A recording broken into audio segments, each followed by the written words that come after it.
Silakan Bu Susi. Baik, terima kasih Pak Sony. Assalamualaikum warahmatullahi wabarakatuh. Selamat siang Ibu-ibu dan Bapak-bapak. Izinkan terlebih dahulu saya mengucapkan terima kasih atas kesempatan yang diberikan kepada saya untuk sekedar berbagi pengetahuan, khususnya berkaitan dengan konstitusi. Kalau tadi Pak Hendarmin membahas konstitusi dari perspektif arsitektur, perspektif bangunan, maka dalam pandangan saya mungkin tidak sesederhana gambar tersebut. Karena ini akan tergantung kepada kita semua bagaimana memahami makna konstitusi. Karena konstitusi berdasarkan teori-teori yang ada bukan hanya sekedar dokumen hukum, bukan hanya sekedar kontrak sosial. Bahkan saya selalu mengutip pendapat dari guru besar yang sekaligus juga pembimbing saya pada waktu saya melakukan studi S3 di University of Melbourne. Cheryl Saunders itu mengatakan a constitution is more than a social contract.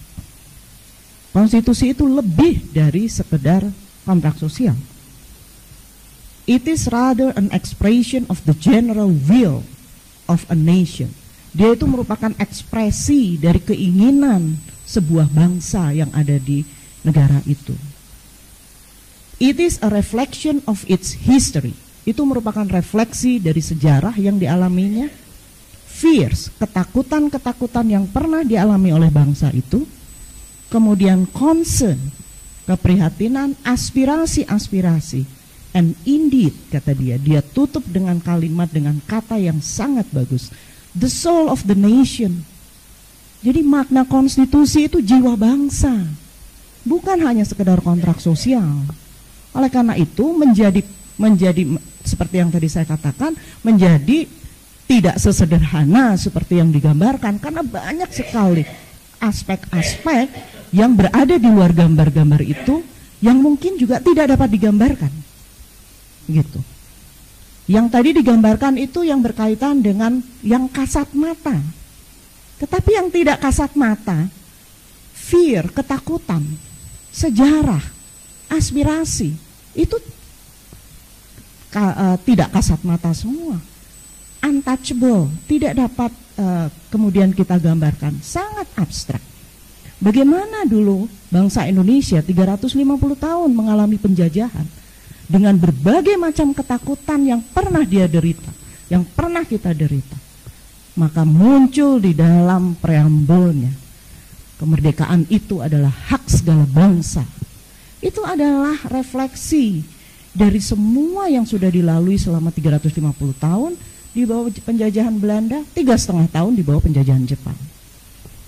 Kemudian Munan dulu mengatakan sebuah konstitusi sebuah negara itu haruslah merupakan catatan kehidupan dari sebuah bangsa dan sekaligus juga mimpi yang belum terselesaikan.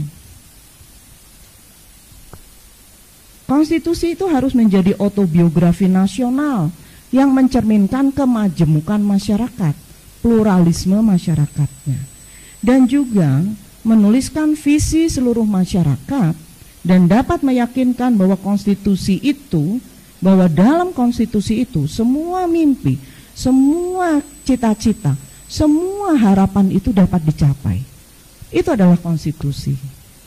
Nah, saya ingin melanjutkan salah satu the framers of the Constitution dari konstitusi Amerika, yaitu James Madison, di dalam The Federalist Papers nomor 45. Ini dia kaitkan dengan cita-cita tadi.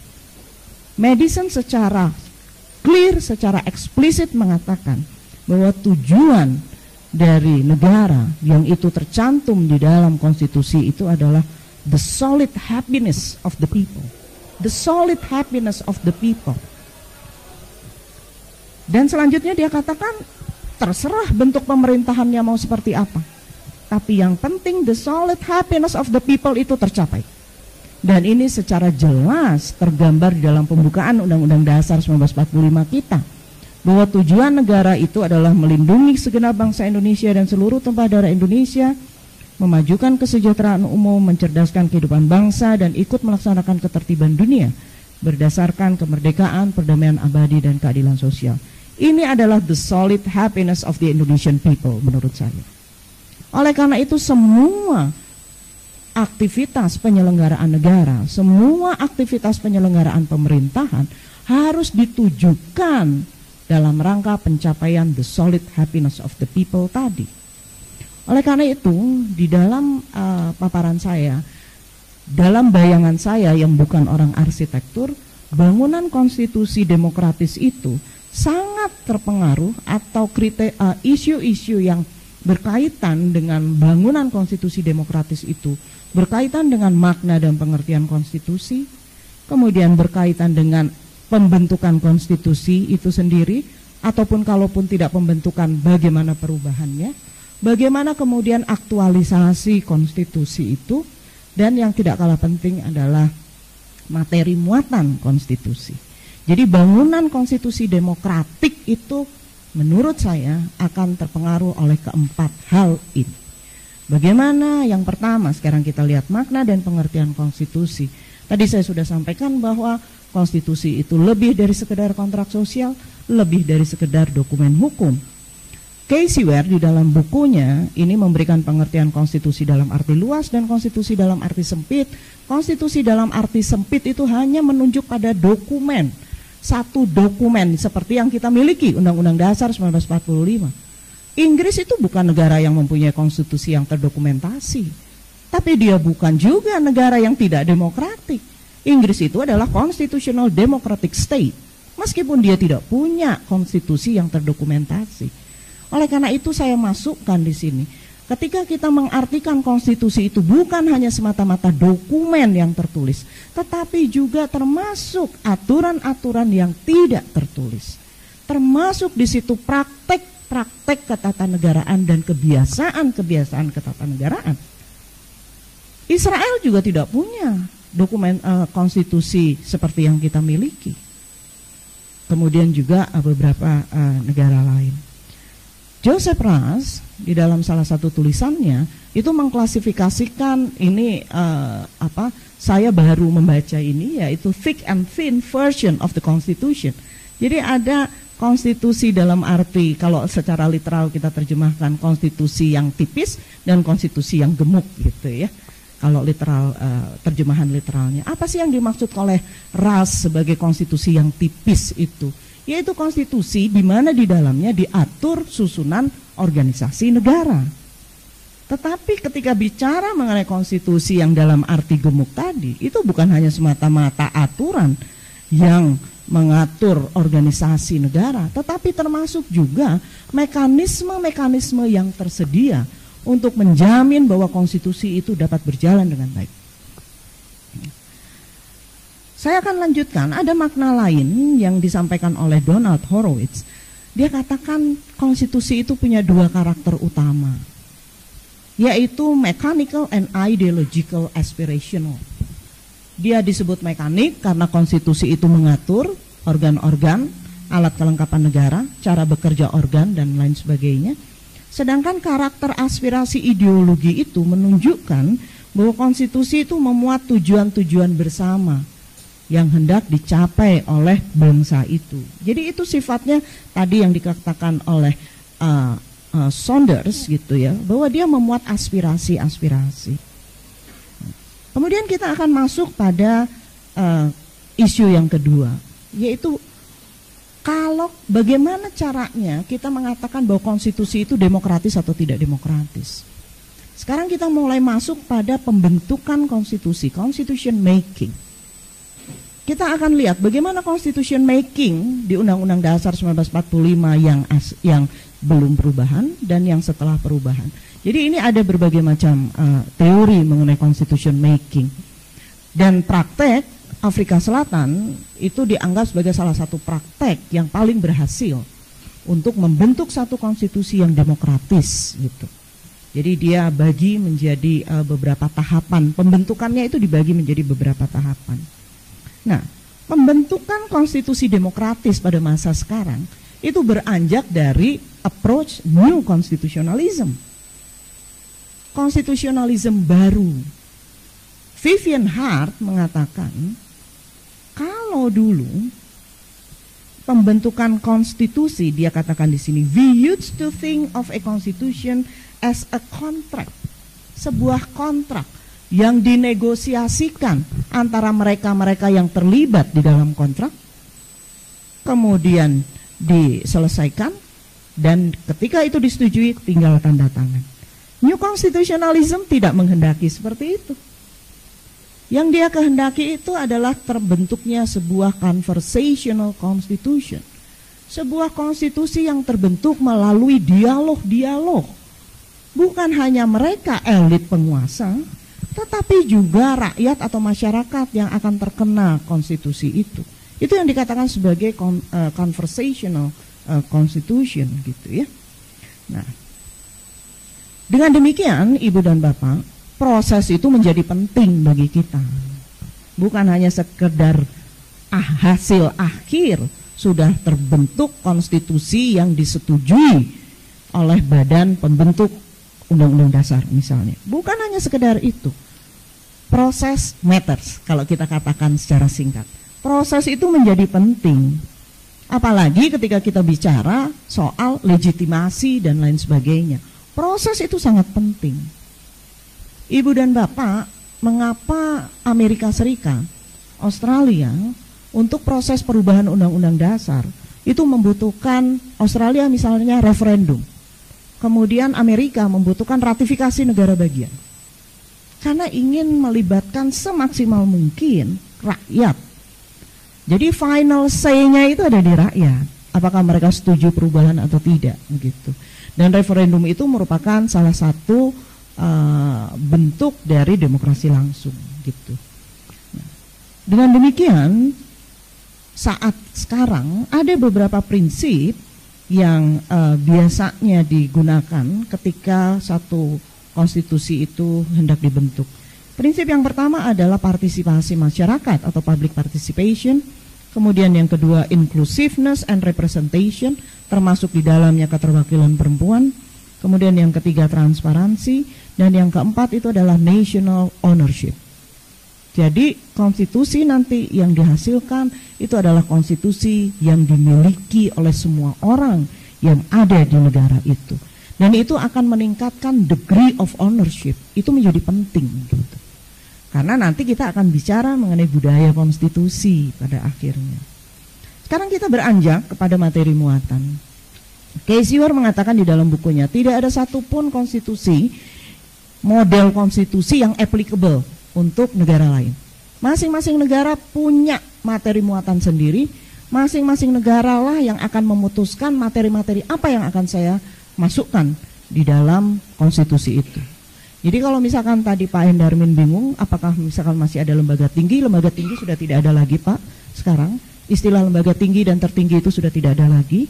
Kalau kita mau berangkat pada pendekatan fungsi, maka kelembagaan negara itu, kalau saya termasuk orang yang tidak sependapat bahwa semua lembaga yang ada di dalam Undang-Undang Dasar itu merupakan alat kelengkapan negara. Bagi saya, yang merupakan alat-alat kelengkapan negara itu adalah lembaga-lembaga negara yang melaksanakan fungsi ketatanegaraan. Jadi saya menggunakan pendekatan fungsi sebagaimana diperkenalkan oleh Profesor Bagir. Beliau membagi kelembagaan negara itu menjadi beberapa. Yang pertama adalah lembaga-lembaga negara yang melaksanakan fungsi ketatanegaraan yang secara tradisional itu menunjuk pada legislatif, eksekutif, judikatif, dan juga termasuk MPR. Kemudian yang kedua yaitu lembaga-lembaga negara yang hanya mempunyai fungsi administrasi. Bank sentral itu diatur di dalam Undang-Undang Dasar, tapi fungsinya bukan fungsi ketatanegaraan. Fungsinya itu fungsi administrasi. Komisi Pemilihan Umum meskipun diatur di dalam Undang-Undang Dasar, dia bukan alat kelengkapan negara. Dia adalah lembaga yang melaksanakan fungsi administrasi.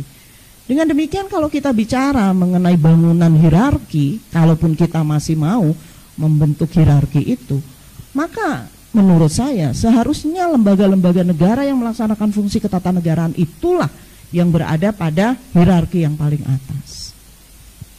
Kemudian yang ketiga adalah lembaga-lembaga yang fungsinya membantu, mendukung alat-alat kelengkapan negara. Nah, disinilah misalnya komisi-komisi negara itu kita masukkan pada lembaga-lembaga yang berfungsi sebagai pendukung, gitu. KPK bagi saya, meskipun seperti itu kewenangannya, tetap dia bukan alat kelengkapan negara. Kedudukannya akan berbeda.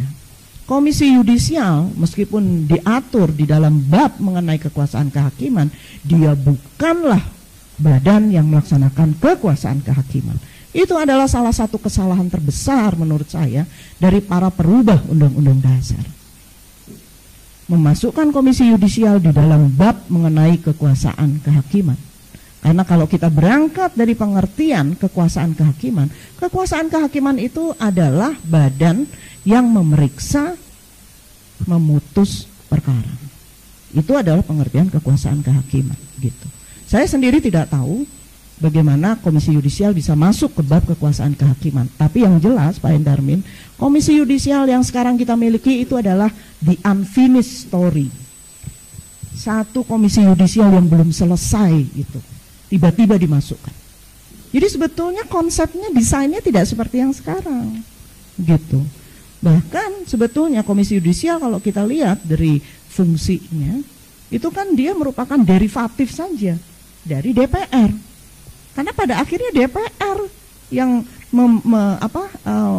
memilih, atau DPR yang akan menentukan seseorang itu menjadi hakim agung atau bukan, atau tidak, gitu. Nah, jadi kembali kepada materi muatan itu harus disesuaikan dengan tujuan negara. Dan saya kutip pendapat Pak Bagir yang disampaikan pada saat beliau mengucapkan pidato Purna Bakti. Beliau mengatakan bahwa Undang-Undang Dasar 1945 itu harus menjadi konstitusi sosial.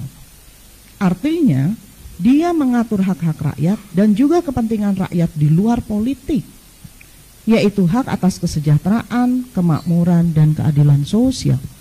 Jadi kalau kita bicara nanti pada penutup saya akan singgung juga, ketika akan ada perubahan kelima, janganlah hanya sekedar menjadikan Undang-Undang Dasar sebagai konstitusi politik. Kita akan mengakomodasi berbagai kepentingan politik, selalu seperti itu. Maka tujuan the solid happiness of the people tadi akan sangat sulit tercapai. Yang keempat, ini kita bicara mengenai aktualisasi Undang-Undang Dasar atau aktualisasi konstitusi. Kita bicara mengenai the living constitution, bagaimana satu konstitusi yang hidup. Tetapi the living constitution itu, bahkan Pak Bagi sendiri di dalam salah satu makalah, tidak selalu berarti konstitusi yang hidup di masyarakat. Karena the living constitution itu menghidupkan satu konstitusi itu bisa dilakukan di luar cara-cara di luar konstitusi. Gitu. Nah, ketika kita bicara mengenai the living constitution, maka mau tidak mau kita akan bicara mengenai peran hakim di sini. Bagaimana hakim mengaktualisasikan ketentuan-ketentuan konstitusi? Inilah salah satu kelemahan mendasar kita, yaitu yang selalu kita katakan bahwa konstitusi itu hanya sebagai dasar hukum tata negara. Dan ini yang kritikan saya juga terhadap pendidikan tinggi hukum di Indonesia. Memahami konstitusi itu di kalangan kami ini di Fakultas Hukum, bahkan di Fakultas Hukum Unpad, memahami konstitusi, memahami undang-undang dasar itu adalah urusan dosen-dosen hukum tata negara, urusan mahasiswa-mahasiswa yang mengambil PK Hukum Tata Negara. Itu adalah kesalahan terbesar. Kalau kita berangkat dari pengalaman Amerika, Australia, mereka yang masuk ke Fakultas Hukum ketika hari pertama yang mereka pelajari apa? Konstitusi. Semuanya berangkat case-case yang diputuskan oleh Mahkamah Agungnya itu berangkatnya dari konstitusi. Dengan demikian, konstitusi atau Undang-Undang Dasar 1945 bukan hanya sebagai dasar hukum tata negara, tetapi juga menjadi dasar-dasar hukum bagi yang lainnya, termasuk perekonomian. Pasal 33, semua aktivitas penyelenggaraan negara, penyelenggaraan pemerintahan itu harus menemukan basis konstitusi di dalam pasal-pasal Undang-Undang Dasar 1945. Misalnya, mengapa perlu peran hakim di sini? Saya beri contoh sedikit saja. Ini hakim Amerika, hakim-hakim agung di Amerika itu selalu split. Ada mereka yang terbagi sebagai hakim yang sangat konservatif, yang menjunjung tinggi penafsiran originalism, dan ada hakim-hakim yang dianggap progresif, yang menempatkan atau menggunakan penafsiran non-originalism. Nah, yang progresif itu misalnya Brandeis dan lain sebagainya, Cardoso, kemudian juga Wendell Holmes. Nah, ini salah satu contoh saja di dalam salah satu perkara Roe versus Wade kalau tidak salah. Ini perkara mengenai aborsi ini. Di beberapa negara bagian aborsi itu memang diperbolehkan, kemudian diujikan. Nah, karena di Amerika pengujian itu tidak seperti di Indonesia melalui hypothetical case, dia harus melalui concrete cases. Nah, di dalam pengujian yang aborsi, hakim yang memiliki pandangan konservatif, mereka katakan aborsi itu tidak diatur di dalam undang-undang dasar. Konstitusi Amerika sama sekali di dalam undang-undang dasarnya, di dalam pasal-pasalnya tidak ditemukan satu ayat pun yang mengatur aborsi.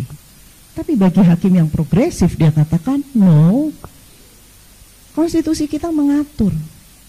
Hakim-hakim itu melalui clause apa? Mereka menggunakan klausula apa? Klausula hak privacy.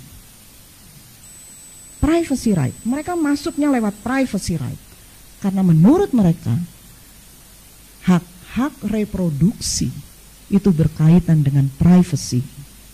Nah, jadi ini yang saya katakan betapa pentingnya seorang hakim gitu ya. Itu adalah hakim yang pintar. Hakim itu harus pintar. Oleh karena itu di Jepang, kemudian juga di beberapa negara lain, ketika ada pendidikan hakim, jaksa, pengacara, maka lulusan terbaik itu selalu menjadi hakim. Selalu masuk ke hakim. Itu lulusan terbaik. Nah, ini kita bicara mengenai rekrutmen. Kemudian yang tidak kalah penting adalah praktek dan kebiasaan ketatanegaraan. Konstitusi Amerika yang dibuat pada tahun 1787, kemudian baru berlaku 1789, kalau tidak salah. Itu kan pasal-pasalnya adalah pasal-pasal yang merefleksikan apa yang terjadi pada tahun itu. Dan itu sudah dikemukakan oleh Casey Ware. Jadi konstitusi itu merupakan paralelogram, kata dia gitu. Jadi kekuatan-kekuatan yang ada pada saat konstitusi itu, dia merupakan refleksi dari kekuatan-kekuatan yang ada pada saat konstitusi itu dibentuk. Bagaimana mengaktualisasikan? Tidak hanya melalui peran hakim, tetapi juga melalui praktek dan kebiasaan ketatanegaraan. Konstitusi Amerika hanya mengatakan di dalam salah satu pasalnya bahwa ketika presiden menominasikan beberapa pejabat publik, misalnya duta besar, menteri, dia harus memperoleh konfirmasi dari Senat. Nah, Senat sendiri kemudian mengembangkan itu di dalam praktek ketatanegaraan yang disebut dengan istilah senatorial courtesy. Jadi misalnya Obama akan menominasikan John Kerry sebagai menteri luar negeri. Dia akan tanya kepada Senat, dan Senat mengembangkan mekanismenya. Senat akan bertanya kepada anggota Senat yang berasal dari negara bagian yang sama dengan John Kerry. Itu yang dikatakan sebagai senatorial courtesy. Kalau anggota Senat dari negara bagian itu mengatakan yes, maka Senat akan mengikuti. Itu praktek ketatanegaraan yang kemudian dikembangkan, berkembang menjadi kebiasaan ketatanegaraan. Dengan demikian, aktualisasi undang-undang dasar di negara-negara lain tidak melulu sangat tergantung pada bunyi yang ada di dalam undang-undang dasar. Jadi mereka mengembangkannya dengan berbagai macam cara. Yang tidak kalah penting adalah budaya konstitusi atau constitutional culture. Jadi budaya-budaya konstitusi apa yang ada di dalam undang-undang dasar tersebut. Ketika dibuat undang-undang dasar yang baru, ketika diubah, itu para perubahnya itu memperkenalkan budaya apa. Konstitusi Australia itu menganut atau mengatur mengenai referendum, dan itu dianggap mengenalkan budaya konstitusi Swiss, karena Swiss mengenal referendum, gitu. Kemudian budaya berkonstitusi, constitutionalist culture. Saya membedakan antara budaya konstitusi dan budaya berkonstitusi. Mungkin beberapa ahli tidak sepakat dengan itu, semuanya sama, tapi bagi saya ada perbedaan-perbedaan. Budaya berkonstitusi misalnya. Budaya berkonstitusi itu tidak hanya harus dilakukan oleh masyarakat awam, tetapi juga terutama oleh para penyelenggara negara. Karena kita ingat dulu di dalam bunyi penjelasan, yang penting itu adalah semangat penyelenggara negara. Nah, semangat penyelenggara negara ini akan sangat ditopang oleh sampai seberapa jauh dia mempunyai kepekaan terhadap budaya berkonstitusi. Undang-Undang Dasar 1945 pasal 7 lama mengatakan Presiden Republik Indonesia memegang jabatan selama 5 tahun dan setelahnya dapat dipilih kembali. Kalau pada masa itu Pak Harto mempunyai budaya konstitusi yang tinggi, ini bukan membicarakan yang sudah meninggal gitu ya, tetapi ini di dalam rangka kritik kita gitu terhadap praktek-praktek yang sudah terjadi. Kalau pada saat itu budaya berkonstitusi dijunjung tinggi, maka beliau akan mengatakan tidak, saya tidak bersedia dipilih kembali karena Indonesia adalah negara yang berkonstitusi, Indonesia menganut paham konstitusionalisme, dan salah satu ciri dari paham konstitusionalisme itu adalah pembatasan kekuasaan. Tapi kan ini tidak muncul seperti itu. Dan yang terakhir yang tidak kalah penting adalah sistem politik. Undang-Undang Dasar, di mana di dalamnya itu masuk pada ruang lingkup hukum tata negara, ini merupakan satu hukum yang penegakannya itu sangat tergantung pada sistem politik yang sehat. Ketentuan-ketentuan misalnya dalam bidang hukum administrasi negara, penguatannya itu bisa dilakukan melalui sanksi pidana. Tapi kalau Undang-Undang Dasar, penguatannya itu sangat dipengaruhi oleh sistem politik. Kalau sistem politiknya tidak sehat, jangan berharap pasal-pasal di dalam Undang-Undang Dasar itu dapat ditegakkan dengan baik. Kita sudah bisa lihat contoh beberapa tahun belakangan ini. Akhirnya, Ibu dan Bapak, saya ingin menutup materi ini dengan mengutip pendapat dari Pak Bagir mengenai 3 model peran konstitusi dalam negara. Yang pertama, ada negara yang dibangun, dipelihara, dan dikembangkan dengan cara terus-menerus memelihara dan mengaktualisasi Undang-Undang Dasar yang ada. Kemudian yang kedua, ada negara yang melakukan pembaharuan dengan cara mengganti Undang-Undang Dasar. Ini contohnya Perancis. Jadi Perancis itu ada Republik 1, Republik 2, sekarang Republik 5, tapi sebetulnya sudah ada ketentuan-ketentuan yang diubah gitu. Tapi dia tidak mengganti secara keseluruhan. Tapi Perancis ini secara umum dia mengganti Undang-Undang Dasar. Kemudian yang ketiga, ada negara yang hanya menjadikan Undang-Undang Dasar sebagai dokumen yang bersifat semantik. Artinya seperti dulu Uni Soviet gitu ya, dia hanya semantik saja nilainya, tidak akan pernah dilaksanakan. Saya juga ingin mengutip pendapat dari Abraham Lincoln yang dia kemukakan ketika dia mendapat kritik luar biasa karena dia tidak mendapatkan persetujuan dari Kongres ketika mengirimkan tentara untuk memerangi perang saudara di bagian selatan, karena itu kan harus memperoleh persetujuan Kongres. Lincoln mengatakan, the Constitution is made for man, not man for the Constitution. Jadi konstitusi itu dibuat untuk orang, bukan orang untuk konstitusi. Nah, pertanyaan kita sekarang, kalau kita akan melakukan perubahan kelima, mana yang akan kita pilih? Konstitusi untuk orang atau orang untuk konstitusi?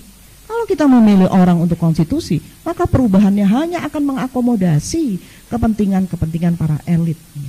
Dan saya juga selalu quote pendapat dari Pak Bagir bahwa melaksanakan Undang-Undang Dasar itu bukan hanya dalam arti bunyi, melainkan makna.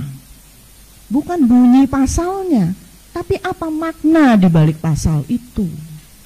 Oleh karena itu, dan hukum termasuk juga Undang-Undang Dasar bukan hanya sekedar bunyi, tetapi juga makna dan pengertian. Dan salah satu makna Undang-Undang Dasar itu termuat dalam cita-cita atau gagasan-gagasan yang terkandung di dalamnya. Akhirnya, kalaupun perubahan formal itu harus terjadi, maka sebagaimana diingatkan oleh Gubernur Morris, salah satu the framers of the Constitution Amerika, karena dia katakan, konstitusi yang dibuat sekarang itu memang tidak akan mampu mengakomodasi perkembangan. Tapi kalaupun perubahan itu terlaksana, maka harus dilakukan dengan sangat berhati-hati. Prudent, very prudent. Terima kasih ibu-ibu dan bapak-bapak. Wabillahi taufiq wal hidayah. Wassalamualaikum warahmatullahi wabarakatuh.